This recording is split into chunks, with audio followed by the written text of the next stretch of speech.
When redistribution is considered, it's linked to an individual. So you get rid of the large group dynamics immediately. And there's usually a process where a beneficiary is selected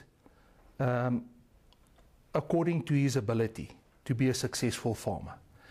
And that's a major factor, is the human factor. Yes, it's actually necessary. If you look at the established commercial farming and how it evolved, you will find that quite a small percentage of white commercial farmers as a percentage of population is actually successful farmers. It takes specific characteristics from a specific type of person to be a successful farmer.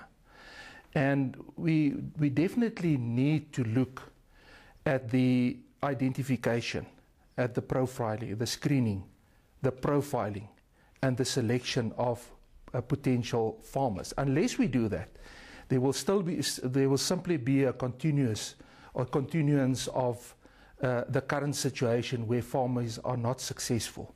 You need an individual who is willing and capable of being taught to be a farmer or have the necessary skills to be successful. The notion that everybody is a farmer is simply not feasible. Well, it relates to the large group dynamics. And if you have a situation like that, I think the people that have benefited most are people who opted for financial compensation. And that is also what we would recommend for the reopening of the claims, people to opt for financial compensation. And the reason for that is that people are then in a position to use their money at disposal to convert it into any other property class. And in that way you get rid of the failures of the large group problem on land. And of course a possibility would be that existing restitution land that the claimants do not move from the current residences where they've actually inside a community with infrastructure, and rather stay where they are and get or reach an agreement of some sorts of the farm being farmed on their behalf. There are many potential problems. We feel that it's uncalled for because there was a process where there was an extensive land rights awareness campaign. The cut-off date was extended.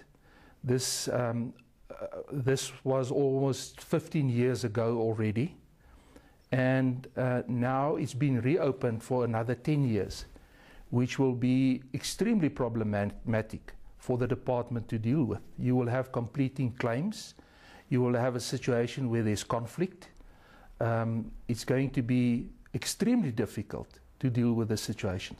The problem with the previous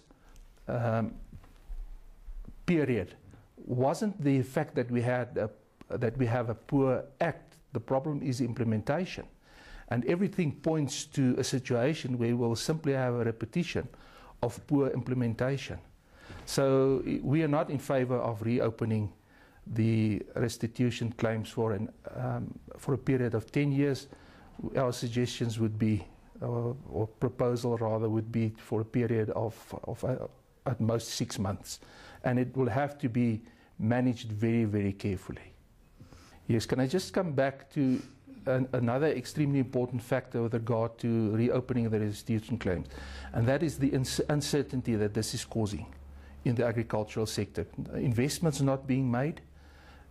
We had this situation for the past 15 years, and now the uncertainty that will be created by reopening for another 10 years and everything pointing to finalization only after 15 years if everything goes well, given the history of how it was dealt with previously, then this is bad news for agriculture and investment in agriculture in general. It's impacting very negatively on food production, on food security for the country, and this is something that we really need. We need food security as a nation, also given the fact that we have a poor rand. And we want to create jobs in agriculture, and we can't do it with this kind of uncertainty. I've previously mentioned the importance of the human factor. And if you have beneficiaries who are capable or who can be trained, who are willing to be trained, and have the necessary inclination for farming, then obviously it's important to assist farmers. But our general experience with the recapitalization is not that positive, because we feel that money is being thrown at the problem. And the way in which the recapitalization, the millions and millions of rands is being spent, is not productive. We've actually asked for a workshop in this regard. We've asked for an opportunity to discuss this with the department, and I think there's huge improvements that can be made. But we won't solve the problems of unsuccessful land reform projects and failure to produce agricultural products in those areas if we don't address the fundamental problems that we have in land reform. We have to deal with problems of poor assistance, extension services. We have to deal with problems of beneficiaries not being capable of being successful farmers.